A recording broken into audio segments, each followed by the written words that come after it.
जय श्री कृष्णा। कैसे हैं आप सब? मैं आपका दोस्त, आपका होस्ट लोकेश फिर से एक बार आया हूं आप ही के अपने सारथी धाम त्रिशला जी के साथ चैनल पर।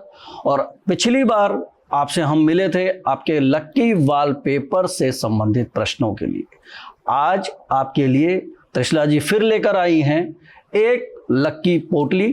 पर रुकिए, उससे पहले भी बहुत कुछ है आपके लिए जो आप जान पाएंगे इस 5 दिवसीय महोत्सव दीपावली के लिए। तो स्वागत करते हैं फिर से एक बार त्रिशला जी का। जय श्री कृष्णा। जय श्री कृष्णा। त्रिशला जी, दिवाली आने में कुछ ही दिन बचे हैं। सबसे बड़ा दीपोत्सव का ये पर्व होता है, सबसे बड़ा त्यौहार होता है। सभी को लालसा है, सभी जानने के इच्छुक हैं कैसे माँ लक्ष्मी की उनको प्राप्ति हो, कैसे उनकी कृपा की प्राप्ति हो।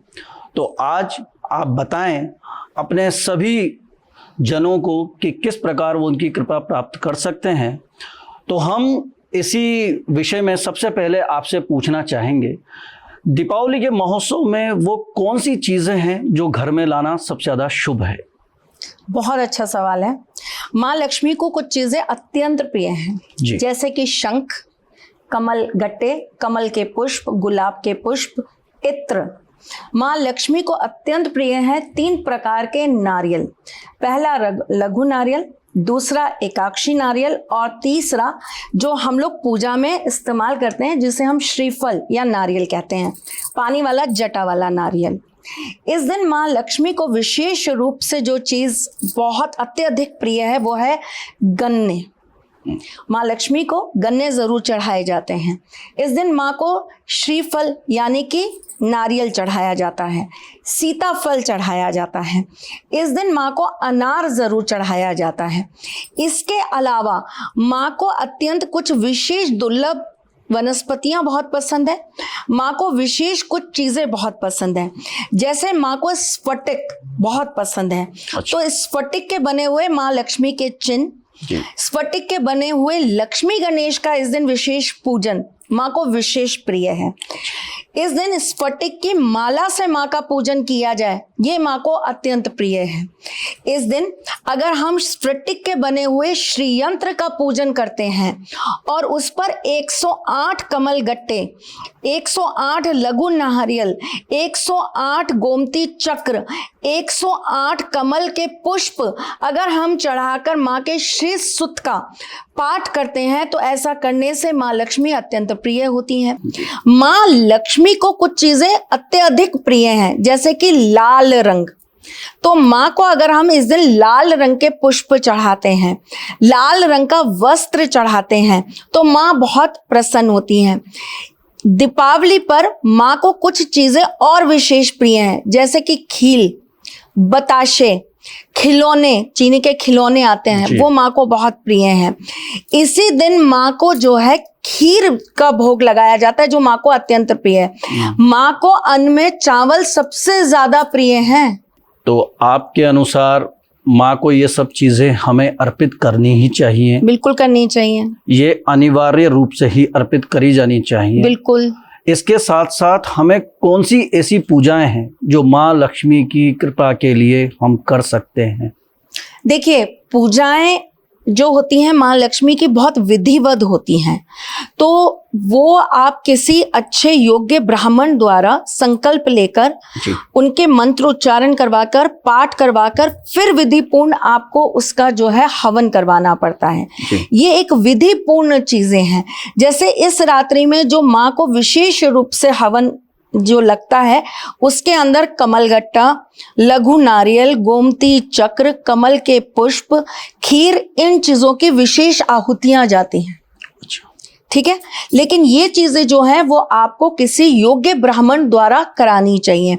नॉर्मल जो हम घर में करते हैं, हमें इस दिन माँ के श्री सुत का पाठ करना चाहिए, कनकधारा स्तोत्र का पाठ करना चाहिए। माँ के बहुत सारे मंत्र हैं, आप माँ के मंत्रों का उस दिन पाठ करिए।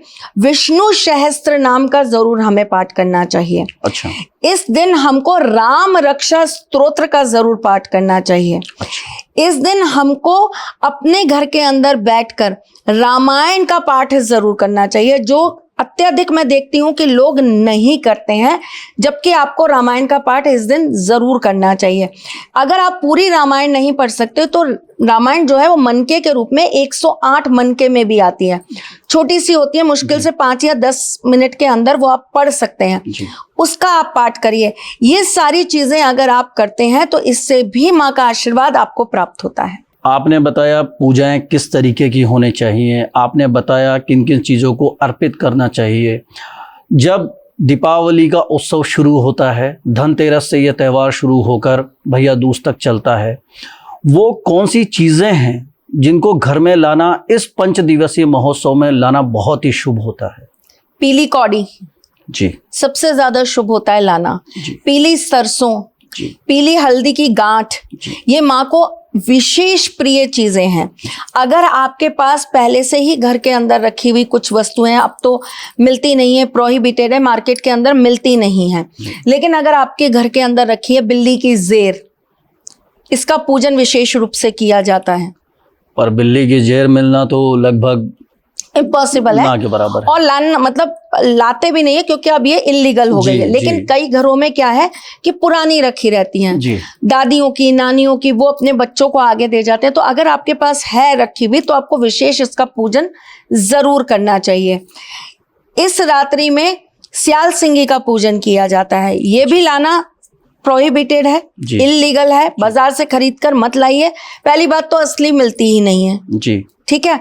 अगर कोई कहता भी है कि हमारे पास असली है तो वो भी लाना आपका इलीगल है, तो मैं तो आपको बिल्कुल लाने की सलाह नहीं दूंगी।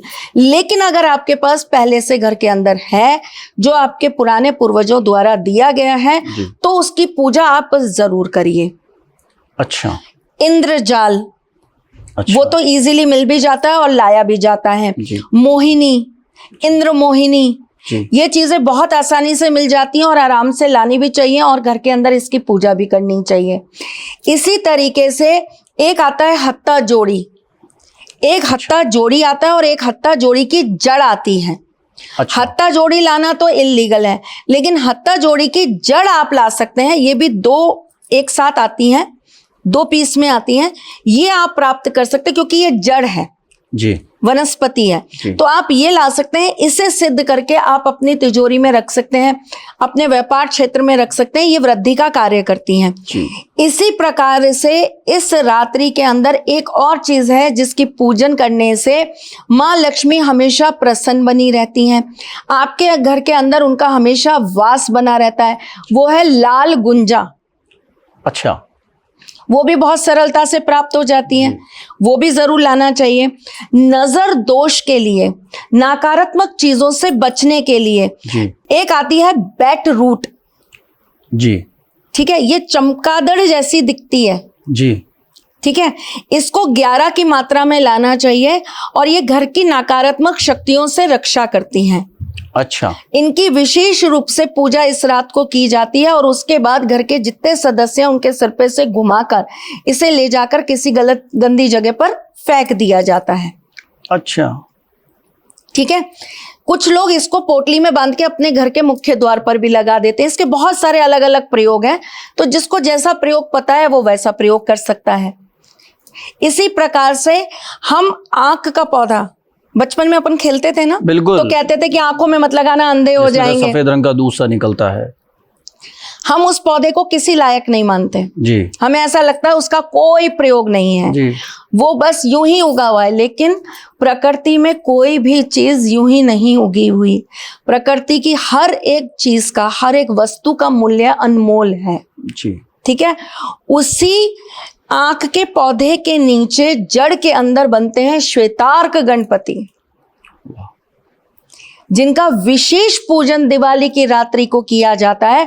और जितने व्यापारी हैं, जिनकी फैक्ट्रियां हैं, जो स्टॉक मार्केट का काम करते हैं, जिन लोगों के यहाँ पे लग्जरी चीजों का काम होता है, ब्रांडेड चीजों का काम होता है, जिनके बड़े बड़े होटल्स हैं, जहां पर बड़ी बड़ी लग्जरी गाड़ियां बेची जाती हैं, ऐसे शोरूम्स में इन श्वेतार्क गणपति जी का विशेष पूजन करके, इनके ऊपर सिंदूर और चांदी की बरक का लेप लगाकर विशेष पूजन करके वहां स्थापित करवाया जाता है, ताकि वहां पर हमेशा माँ लक्ष्मी का वास बना रहे। आपने इतनी सारी जानकारी साझा की है। अब मैं केवल दर्शकों की ओर से आपसे इतना सा पूछना चाहूँगा त्रिशला जी, कि कई दर्शकों को लगता है कि ये जो चीज़ें आपने बताई हैं आसानी से तो मिल जाएंगी, मगर जो मध्यम वर्ग के लोग हैं, निम्न वर्ग के लोग हैं, क्या ये सभी उनको खरीद सकते हैं? क्या वो ला सकते हैं? कुछ चीजें तो ऐसी हैं जो आप सरलता से कहीं से भी ला सकते हैं जी। जैसे कि अगर मैं बात करती हूँ कमल गट्टे की, जी। पीली कौड़ियों की। अब कौड़ियों में भी बहुत सारी श्रेणियां आती हैं, एक काली कौड़ी भी आती है जिसका विशेष पूजन होता है दिवाली की रात्रि को। जी।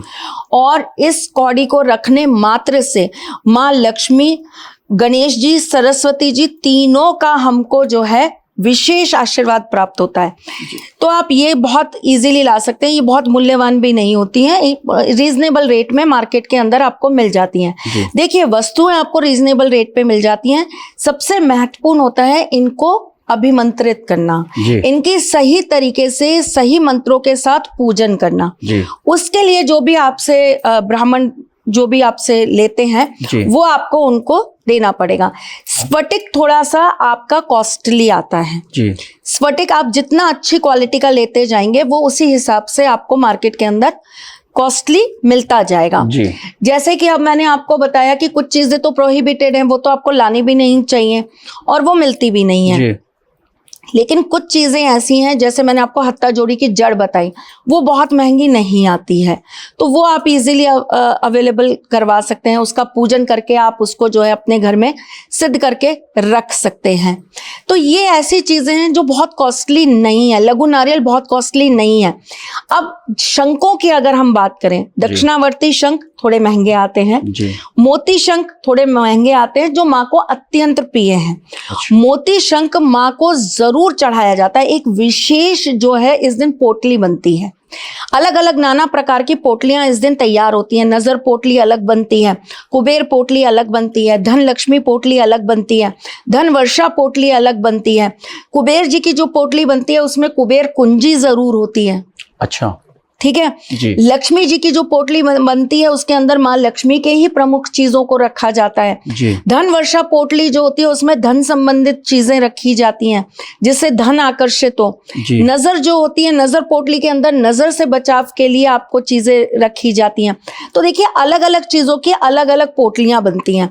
इसी में एक पोटली बनती है जो घर की सुख शांति, वैभव, कीर्ति, धन संपदा सबको बढ़ाने वाला होता है जी। इस पोटली के अंदर हम एक छोटे से लाल चंदन की लकड़ी रखते हैं, हम एक सिद्ध किया हुआ मोती शंख रखते हैं, हम इसके अंदर कमल गट्टे रखते हैं, हम इसके अंदर गोमती चक्र रखते हैं, हम इसके अंदर जो है स्फटिक का एक या तो माला रखते हैं या स्फटिक के चरण रखते हैं माँ के। इसी के अंदर हम एक कुबेर कुंजी रखते हैं, इसके अंदर लाल गुंजा रखी जाती है, इसके अंदर हल्दी रखी जाती है, इसके अंदर कुछ सिक्के रखे जाते हैं। तो इस तरह से ये एक पोटली तैयार होती है जो कि धनतेरस से सिद्ध होनी चालू हो जाती है। अच्छा। और ये दौज तक जी, यम द्वितीया तक सिद्ध होती है और यम द्वितीया के बाद ये घर की तिजोरी में स्थापित की जाती है। कई कई जगहों पर, कई कई जगह जहां पर गुरु आपको शिक्षा देते हैं या गुरु आपको बताते हैं कि कैसे चीजें करी जाती हैं। तो मैं आपको बताती हूँ लोकेश जी, इसमें क्या होता है कि हमारे धनतेरस से जो है चीजें सिद्ध होनी चालू होती हैं। अच्छा। और ये जो दीपावली है ना, ये तो मानव, हम मनुष्यों की दीपावली है जी। कार्तिक मास की अमावस्या पे जो दीपावली आती है, ये दीपावली तो मनुष्य की दिवाली है जी। कार्तिक पूर्णिमा पर जो दीपावली आती है वो देव दीपावली कहलाती है। तो धनतेरस से लेकर ये रोज की जो है पूजा होती है और ये आपकी देव दीपावली यानी कार्तिक पूर्णिमा की रात्रि तक पूजा होती है। और कार्तिक पूर्णिमा की रात्रि को विशेष दीप उत्सव के साथ विशेष दीप जलाए जाते हैं जी। 18 दीपक जलाए जाते हैं विशेष जी। ठीक है, ये आपको कोई गुरु ही बताएगा कि ये कैसे किया जाता है। और ये सारी चीजें आपकी धनतेरस से लेके देव दीपावली तक सिद्ध कराने के बाद आपकी तिजोरी में स्थापित की जाती है। तो त्रिशला जी, अब सभी दर्शक ये जानने को उत्सुक हैं कि आप जिस पोटली की अभी बात कर रही हैं, तो हम ठाकुर जी के दरबार में देख रहे हैं एक डिब्बा रखा हुआ है और उस डिब्बे के अंदर एक बहुत सुंदर सी पोटली रखी हुई है। तो क्या ये वही पोटली है? और यदि ये वही है तो क्या कहेंगे इसे और क्या नाम है इस पोटली नहीं, का? ये वो पोटली नहीं है जो मैं आपको बता रही हूँ। वो अच्छा। बहुत विशेष पोटली होती है। अच्छा और वो मतलब आप ये समझ लीजिए कि 1000 रोगों की एक दवा जी वो पोटली होती है और उसको विशेष रूप से तैयार किया जाता है जी अब ऐसे तो अष्टलक्ष्मी पैकेज बनते हैं जी अष्टलक्ष्मी पूजन सामग्रियां तैयार होती हैं जी इस आपके विशेष रूप से जो है महालक्ष्मी का आशीर्वाद प्राप्त करने के लिए विशेष रूप से कुछ सामग्रियां होती हैं जिनको सिद्ध किया जाता है। जी ठीक है, जिसके अंदर शंख आ गए, कौड़ी आ गई, लघु नारियल आ गए, इस तरह की चीजों को तैयार करा जाता है और फिर उसका अलग अलग प्रयोग होता है जो प्रयोग समझाया जाता है। ये जो पोटली है इसे हम कहते हैं धन वर्षा पोटली। धन वर्षा पोटली में क्या होता है, आपके धन, दो तरह का धन होता है, एक होती है शुभ लक्ष्मी, एक होती है अशुभ लक्ष्मी। जी आपके घर के अंदर शुभ लक्ष्मी का हमेशा वास रहे उसके लिए विशेष तरह की चीजें सिद्ध करके इस पोटली में डाली गई हैं। अच्छा उसके बाद में माँ को अत्यंत प्रिय है लघु नारियल। शरद पूर्णिमा के दिन इस लघु नारियल को पूजा गया है, सिद्ध किया गया है और इसमें विशेष मंत्रों द्वारा इसको जो है यहाँ पर लगाया गया है। अच्छा उसके बाद में यहाँ पर लगा है एक पायराइट का पत्थर जी जो कि धन आकर्षण या धन को अपनी तरफ आकर्षित करने के लिए विशेष माना जाता है। जी मैं एक चीज और अभी आपको पायराइट के बारे में बताने वाली हूँ इस पोटली को बताने के बाद। जी फिर हम बात करते हैं यहाँ पर एक ये जो आप देख रहे हैं उल्लू की रिंग। अच्छा ठीक है, ये लक्ष्मी वाहन की रिंग है जी और इसके साथ में हम देते हैं एक छोटा सा लक्ष्मी वाहन जो कि पारे से बना हुआ है। अच्छा इस पोटली के साथ ये सारी जो चीजें हैं ये आपकी विशेष तौर पर धनतेरस वाले दिन से और कार्तिक पूर्णिमा वाले दिन तक, रात्रि तक ये विशेष रूप से सिद्ध होती हैं। हमारे भारतवर्ष के अंदर 5 विशेष कुबेर जी के मंदिर हैं जिसमें से एक मंदिर जो है वो गुजरात में है, 2 मंदिर जो हैं वो आपके एमपी में हैं, एक मंदिर जो है वो आपका हरियाणा में है और एक मंदिर जो है वो आपका उत्तराखंड में है। इन 5 स्थानों पर ये जो पोटली है इनका विशेष तरह से पूजन कराया जाता है और कार्तिक पूर्णिमा के बाद इसे एक विशेष विधि के साथ आपके घर में स्थापित करा दिया जाता है। और पोटली और इन पोटली में एक बहुत बड़ा अंतर है, जो बाकी की पोटलियां होती हैं उनको हम 1 साल के बाद घर से निकाल देते हैं, विसर्जित कर देते हैं या पेड़ के नीचे रख देते हैं। अच्छा। लेकिन इस पोटली को जब आप घर से अपने निकालेंगे तो भी आपको इनकी ये सामग्री, जैसे कि आप ये देख रहे हैं रिंग जी, ये पायराइट का पत्थर जी। और ये लघु नारियल, ये विशेष रूप से आपको अपने पास रख लेना है। ये पोटली आपके घर से अगले साल चली जाएगी, आप इसका विसर्जन कर देंगे, लेकिन उसके बावजूद भी ये तीनों वस्तुएं आपके घर में सदा सर्वदा माँ लक्ष्मी को अष्ट लक्ष्मी के रूप में वास कराएंगी और आपके ऊपर उनका आशीर्वाद हमेशा बनाकर रखेंगी। अगर अगले साल आप पोटली नहीं भी मंगा पाते तो आपके पास में ये 3 वस्तुएं हैं जो आपको हर वर्ष माँ लक्ष्मी के आशीर्वाद को देती रहेंगी। बहुत बहुत धन्यवाद आपका। तो मैं दर्शकों को बता देना चाहूँगा इस धन वर्षा पोटली के बारे में, जिसके बारे में माँ त्रिशला जी ने बहुत खूबसूरत तरीके से समझाया है। अब त्रिशला जी, कई लोगों के मन में केवल एक सवाल होता है, पोटली को विसर्जन के लिए जल में ही प्रवाहित करना होता है ज़्यादातर केसेस में, मगर यदि किसी के पास नदी नहीं हो, कहीं पर ऐसा लगता है कि जल प्रवाह नहीं है, तो वो वहां जाकर कैसे विसर्जित कर सकते हैं? मैं बताती हूँ। कई लोगों के ये सवाल रहते हैं कि हमने पिछले साल, आपने बताया पोटली बनाई जी, या हमने आपके यहाँ से मंगाई या कहीं से भी मंगाई, अब उस पोटली का हम क्या करें? तो मैं आपको विशेष तौर पे बताती हूँ उस पोटली का क्या करना है। देखिए, अगर आप उसको जल प्रवाह नहीं कर पा रहे, आप अपने घर के अंदर एक जल का पात्र ले लीजिए, उसमें आप थोड़ा सा गंगा जी का जल मिला दीजिए, गंगा जी का ना हो तो यमुना जी का मिला दीजिए, किसी पवित्र तीर्थ का या किसी पवित्र नदी का जल उसमें आप मिला दीजिए, थोड़ी सी हल्दी आप जो है उसके अंदर छिड़क दीजिए, हल्का सा कपूर आप उसके अंदर डाल दीजिए और उसके बाद आप अपनी पोटली को उसके अंदर विसर्जित कर दीजिए, ऐसे कि जैसे आपने जल में प्रवाह किया हो। 5 बार आप इस तरीके से हाथ से उस पोटली को प्रवाहित करिए, 5 बार। ठीक है। थोड़ी देर उस जल में उसको रहने दीजिए।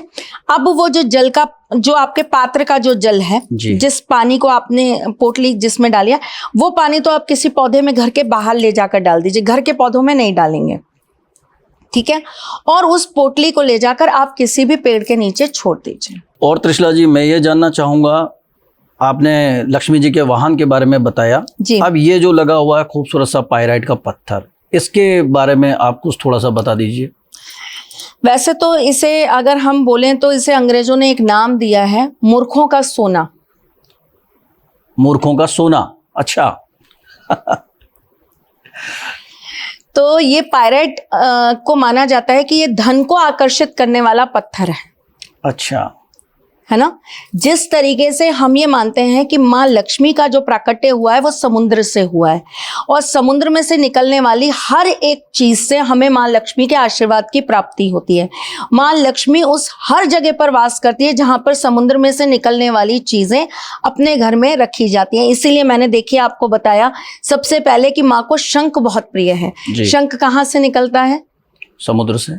माँ को नवरत्न बहुत प्रिय है, समुद्र से ही निकले हुए हैं। ठीक है।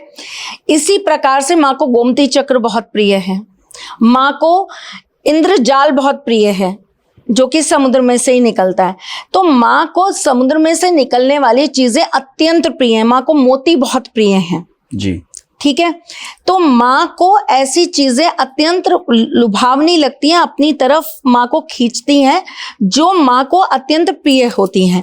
उसी में से ये पायराइट का पत्थर भी है। ये धन को आकर्षित करने के लिए, यानी कि माँ को प्रसन्न करने के लिए बहुत शुभ माना जाता है। अच्छा। लेकिन कई कई जगहों पर ऐसा बोला जाता है कि पायराइट की आजकल पायल पहन ली जाती है पैरों के अंदर। अच्छा। तो मैं सिर्फ अपने दर्शकों से ये निवेदन करना चाहूंगी, मैं सबको तो नहीं ये चीज बोल सकती क्योंकि सबकी अपनी अपनी राय होती है, सब अपने अपने तरीके से मानते हैं इस चीज को। लेकिन मैं अपने साथी परिवार से ये गुजारिश करना चाहूंगी, विनती करना चाहूंगी आप लोगों से कि अगर हम इसको माँ लक्ष्मी को प्रसन्न करने का एक पत्थर मान रहे हैं, हम इसको एक ऐसा स्टोन मान रहे हैं जिससे माँ लक्ष्मी की कृपा प्राप्ति होती है, तो इसे पैरों में धारण ना करें। अच्छा। पायराइट का ब्रेसलेट पहनिए जी, पायराइट की माला पहनिए जी, पायराइट को आप अपने घर में लगाइए, फ्रेम करा के लगाइए। पायराइट का बना हुआ आप नाना प्रकार का अलग अलग तरह की पायराइट की बनी हुई कोई भी वस्तु आप अपने घर में लगा सकते हैं जी, है ना। ये चीजें आप कर सकते हैं, लेकिन पायराइट को पैरों में ना पहने। पायराइट को पैर में पहनना क्या अशुभ है? मेरे हिसाब से सही नहीं है। सही नहीं जी, ये मेरी व्यक्तिगत राय है जी। बाकी जो मानते हैं वो मानिए। मुझे ऐसा लगता है माँ को प्रसन्न किया जाता है जी, है ना। और जैसे कि मैंने हर बार हर पॉडकास्ट में हर जगह ये बताने का प्रयास किया है कि माँ लक्ष्मी दो रूपों में होती है, एक शुभ लक्ष्मी और एक अशुभ लक्ष्मी जी। तो अगर आपको शुभ लक्ष्मी चाहिए तो आप पायराइट के पत्थर को हमेशा सही तरीके से प्रयोग करिए। एक चीज़ और मैं आपसे पूछना चाहूँगा, हमने बताया कौन सी वस्तुएं अर्पित होनी चाहिए दीपावली के समय माँ लक्ष्मी की पूजा की कृपा प्राप्त करने के लिए, हमें पूजा किस तरीके से करनी चाहिए, धन वर्षा पोटली के बारे में, वो कौन सी चीज़ें हैं जो हमें नहीं अर्पित करनी चाहिए? लोहे से बना हुआ कोई भी सामान अच्छा, हमें माँ को अर्पित नहीं करना चाहिए। लोहे की कोई भी चीज हमें माँ को अर्पित नहीं करनी चाहिए। अच्छा। हमें इस रात्रि में माँ को कोई भी नुकीली चीज नहीं अर्पित करनी चाहिए। अच्छा जी। ऐसे तो इस दिन हम माँ को माँ के रूप में झाड़ू भी लाते हैं, झाड़ू का भी पूजन करते हैं जी, और हमारे पूजा जहाँ हम पूजा करते हैं वहाँ हम झाड़ू भी रखते हैं जी, है ना। तो इस तरीके से तो उस दिन बहुत सारी चीजें जिनकी पूजा होती है, जो घर के अंदर माँ लक्ष्मी के रूप में जो भी चीजें वास करती हैं उन सब की पूजा की जाती है। माँ अन्नपूर्णा की उस दिन पूजा की जाती है। विशेष तौर पर उस दिन सप्तधान से बने हुए गणेश जी की पूजा की जाती है जी। माँ के चरण पादुका की पूजा की जाती है। इस दिन हम लोग जो है स्वास्तिक की विशेष पूजा करते हैं। हाँ। त्रिशक्ति जरूर अपने गेट पे लगाते हैं। तो देखिए नाना प्रकार की चीजें हैं जो इस दिन हम माँ को अर्पित करते हैं और माँ की हम पूजा करते हैं, लेकिन माँ को इस दिन लोहे से बनी हुई कोई भी चीज नहीं चढ़ानी चाहिए। और इसके अलावा अब हमारा सारथी परिवार केवल आपसे इतना सा जानना चाहेगा, किन विशेष बातों का दिवाली के समय इस पंचदीप महोत्सव में ध्यान रखा जाना चाहिए? उसी के साथ हाँ, एक चीज़ और मैं आपसे पूछना चाहूँगा, क्या दीपों की संख्या निर्धारित होती है? दीपों की संख्या कोई निर्धारित नहीं होती और मेरा ऐसा मानना है कि जो दीपावली का त्योहार है ये दीपों का त्योहार है। अब मॉडर्न तरीके से हमने चीजों को बहुत बदल लिया जी। हम आर्टिफिशियल लैंप्स लगाने लग गए जी। हम लाइटें लगाने लग गए, हम जो है मोमबत्तियां कैंडल्स यूज करने लग गए, जबकि कैंडल हमारे सनातन धर्म के अंदर आती नहीं थी जी। हम इनका प्रयोग भी नहीं करते थे। हम तो दीपक जलाने में ही इसका विशेष जो है महत्व मानते हैं। जी। तो मेरा अपना पर्सनल ये राय है, हर किसी की अपनी अपनी अलग राय हो सकती है। मेरी पर्सनल ये राय है कि दीपों की कोई संख्या नहीं होती, आप अनगिनत दीप प्रज्वलित करिए। और देखिए एक सबसे अच्छा भाव इसके अंदर जो होता है ना, जो मिट्टी के दीपक बनाते हैं जी, वो साल भर इस त्योहार का वेट करते हैं। बिल्कुल। उनका घर पूरे साल आपकी इस दिवाली से जलता है। जी। तो मेरे हिसाब से आपको उनकी ज़्यादा से ज़्यादा मदद करनी चाहिए, ज़्यादा से ज़्यादा आपको उनसे दीपक खरीदने चाहिए और ज़्यादा से ज़्यादा दीपक आपको प्रज्वलित करने चाहिए। बहुत खूबसूरत बात आपने कह दी है कि एक दिया उनके नाम का भी जलाएं जो दूसरों के घर में रोशनी करने के लिए दिए बेच रहे हैं, और वो मिट्टी का दिया बेचें तो उन्हीं से लें जाकर। इसी के साथ कड़ी में जुड़ते हुए त्रिशला जी, अब मैं आपसे पूछना चाहूँगा, दीपोत्सव की बात चल रही है और दीपोत्सव के बाद दीपदान का बड़ा महत्व है इस कार्तिक मास में। तो कुछ लोग होते हैं जो बैठे हैं दूर अपने घरों से, अपनी ज़मीन से, अपने देश से, तो उनके लिए सारथी धाम परिवार ने इतनी अच्छी सुविधा की हुई है कि वो दीपदान करते हैं उनकी ओर से, उनके द्वारा जो उनके योग्य श्रेष्ठ ब्राह्मण जन हैं वो उनका दीपदान कराते हैं। तो उनका महत्व और वो कैसे किया जा सकता है उसके बारे में आपका पूरा परिवार जानना चाहेगा। हमारी वेबसाइट है श्रीतथास्तु.in जी। उसके माध्यम से आप अपने दीपदान को बुक कर सकते हैं जी। और जितनी आपकी सामर्थ्य है, आप जितने दीपदान करवाना चाहते हैं, जितने दिन के दीपदान कराना चाहते हैं, आप ये दीपदान करा सकते हैं। विशेष तौर पर जब दीपावली के बाद देवउठनी एकादशी आती है उस दिन विशेष तौर पर दीपदान होता है। कार्तिक पूर्णिमा पर विशेष दीपदान होता है। गोवर्धन पर विशेष दीपदान होता है। अच्छा। और ये पवित्र नदियों में जो है दीपदान किया जाता है, जैसे कि यमुना जी हो गई, जैसे कि गंगा जी हो गई, जैसे कि सरस्वती जी हो गई, नर्मदा जी हो गई। तो विशेष नदियों में इनका अलग अलग जगह पर दीपदान का महत्व माना गया है। तो आप अगर दीपदान कराना चाहते हैं, आप समर्थ नहीं हैं, नहीं आ सकते हैं, किसी भी रीज़न से आप दीपदान नहीं करा सकते हैं, तो आप हमारी श्रीतथास्तु.in के माध्यम से दीपदान जो है वो बुक करके करवा सकते हैं कार्तिक मास में। बहुत ही ज़्यादा उत्तम जानकारी आपने अब हमें दे दी है और उन लोगों के लिए आपने काफ़ी ज़्यादा समस्या का समाधान दे दिया है जो लोग बैठे हुए हैं अपने घरों से दूर, और आप उनके निमित्त करवा रही हैं यहाँ पर दीपदान अपने इस सारथी धाम परिवार की ओर से। तो अब इसी कड़ी को यहाँ रोकते हुए हम मिलते हैं वापस आपसे आपके इसी सारथी परिवार के साथ और एक नई श्रृंखला लेकर। तब तक के लिए जय श्री कृष्ण।